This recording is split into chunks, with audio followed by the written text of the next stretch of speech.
Okay, we're going to start now. This is part 3, and the date is September 22nd, 2009. And believe it or not, the last time we did this... Tell me about the good old days. Wait a minute. I want to make sure I have the right tape in here. It's not running now, is it? Yeah, it is. Oh. All right, this is going to be part 3. It's September 22nd, 2009. And it's continuing the story of John Svensson. And our last question that we were talking about last time we did this, which was March 2008. That's how long ago it's been since we recorded last time. And we were talking about your military. And you told how you you went in, or you were drafted, right? Yeah, I got drafted. And did you tell? I don't remember if you told where you received your basic training. At Fort Ord,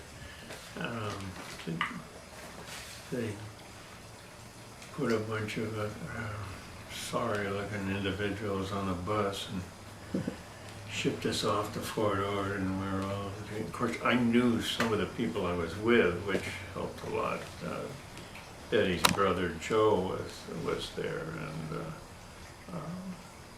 his best friend, and various guys that I went to high school with. None of my real good friends necessarily, but it kind of helped. I went to Fort Ord, and it was a sorry experience. It seemed like the sun never shone. It was not fun, but the Korean War was still going on, and they needed all the bodies they could get. But it just happened that they sent me to supply school, and the war ended while I was in supply school, so I didn't have to go into any combat, which pleased me no end.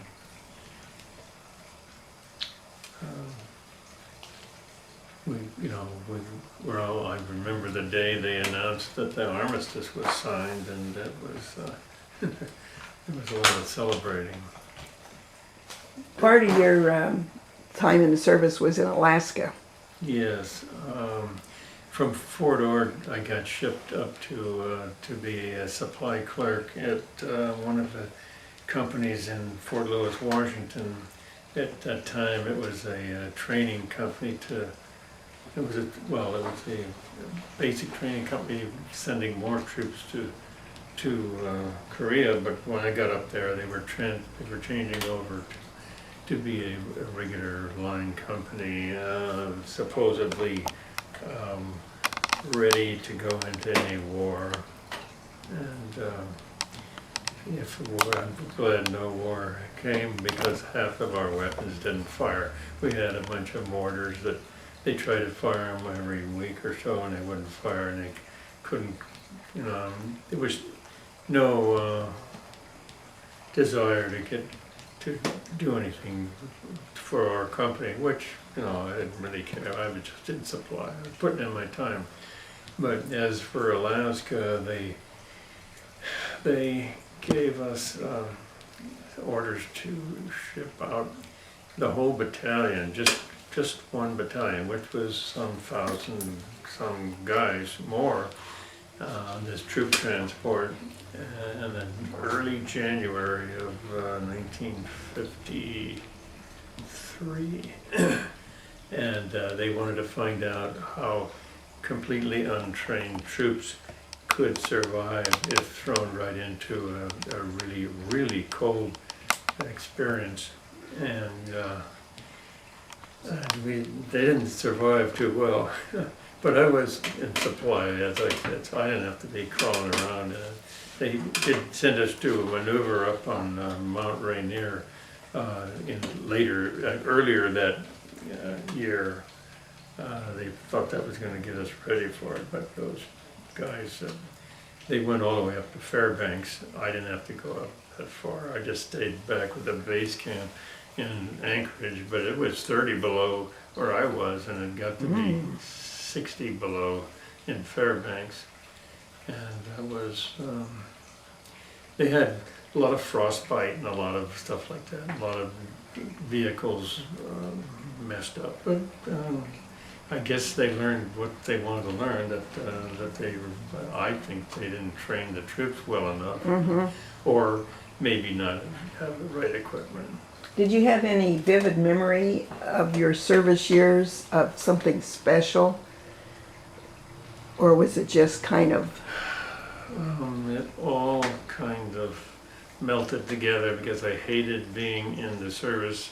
Not because I was treated poorly necessarily, but I don't like every minute of your life being under the control of someone telling you what to do, when to get up, and so on.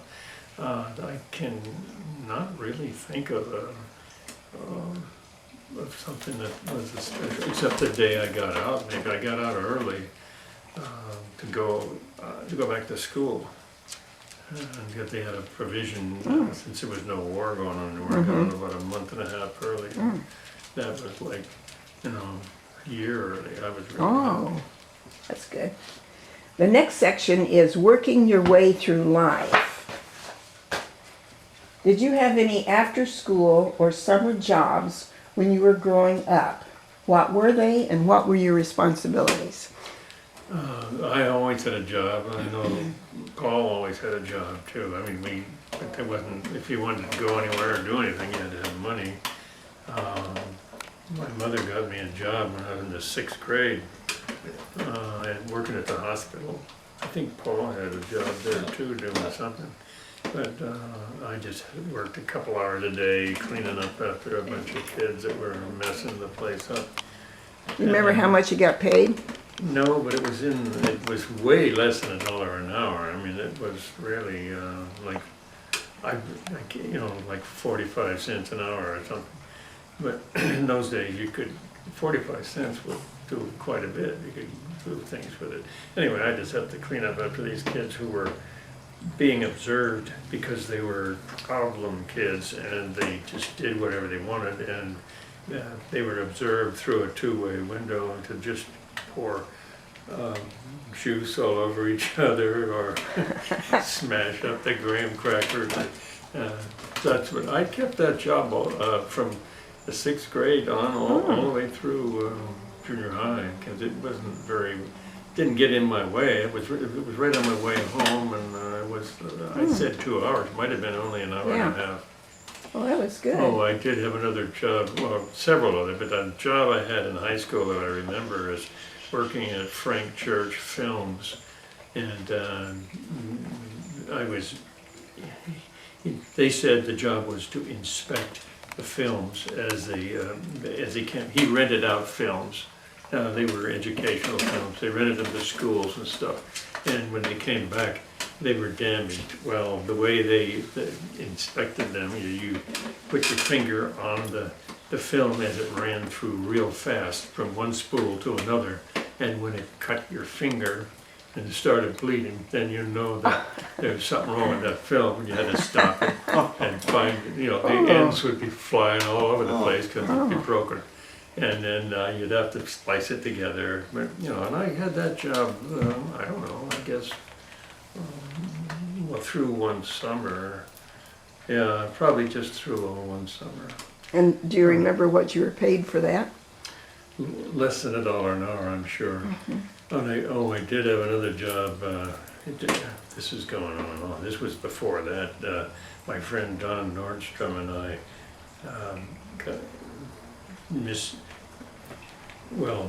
we gave him our false age. I was 16 and I was 15. He was 16, and we got a job at the Chevrolet truck plant in San Leandro and worked all one summer there. I can't believe that they didn't know we were not 18 anyway, but both of us were big and we looked older. And that was regular money, union wages, and so whatever it was, I don't remember, but it was very good money. How did you spend your money that you earned? I'm pretty much a saver. I saved it because I wanted to quit work during football season and basketball season. And I didn't mind going to the show. And if I could ever get a date, I would ask a girl to go to the show. But movies, and that was about it. Did your parents like their own jobs? And what sort of work ethic or expectations did they pass on to you? My mother loved being a nurse. She said over and over that's the only thing she ever wanted to be, and that was her. That's the way her life turned out. Now I'm sure it was real hard work, and everything was not easy. But And underpaid. her pay wasn't very good. But nowadays, registered nurses make good money. But in those days, they didn't. An work ethic. She really had a work ethic, and if you promised you would be there, you should be there. I can remember some other jobs. I had several jobs growing up, but I can remember having this job when I was a kid and said, well, I don't want to go. She said, you told them, it might have been I told somebody I was going to pick weeds or something. You said you were going to be there, and you have to be there. And that goes for the things that you say you're going to do, you have to do it.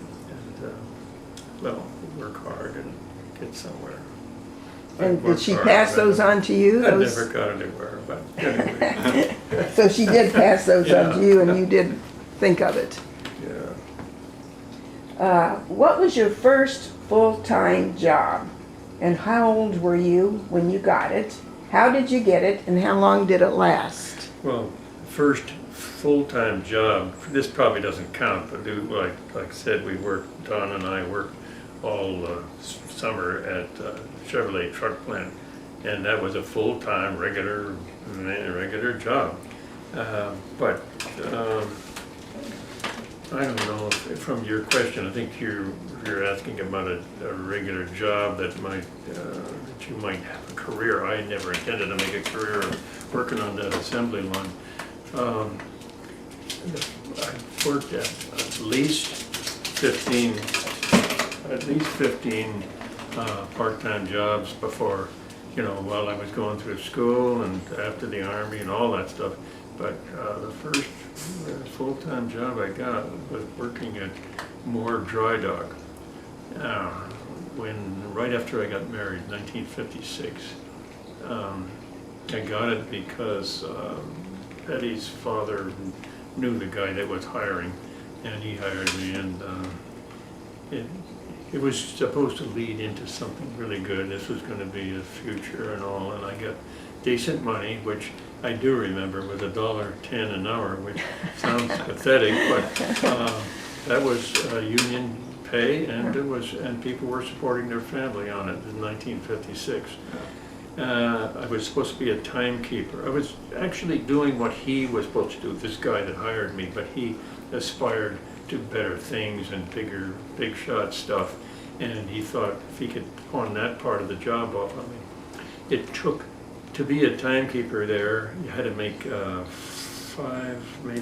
or 5 trips around the structural steel shop to see what each guy was working on and write down the job number.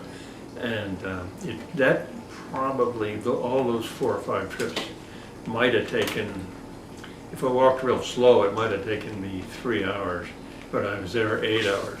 So I had to look busy for the rest of the time. And he knew, and I said, hey, I need some more work. He said, well, just don't let anybody know. I had this little office, and nobody came by, and they couldn't really see what I was doing in there.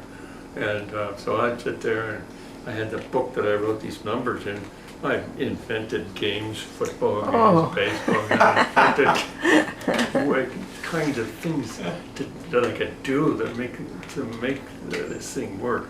But I just couldn't take it anymore. After about 4 or 5 months, I had to start looking for something else. So that was. How old were you when you left home to live on your own?